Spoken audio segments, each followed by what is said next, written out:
Hello friend and welcome to Excel in 5 minutes. Today we learn about the printing.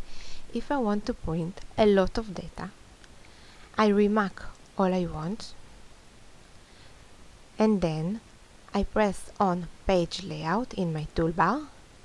After this I press on the button Print Area and then Set Print Area.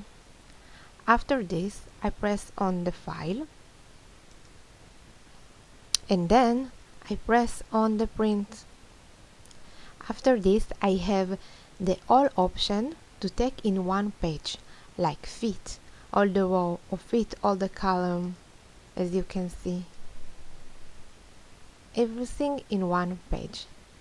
Just I have page set up, and then if I want header or something like this, I can do in my header.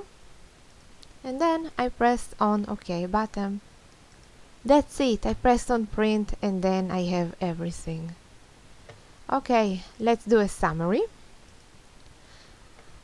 The first, we select the print area. After this, I take the page layout, print area, set print area, file, and then the print. Like this. Here I have the option for the one page.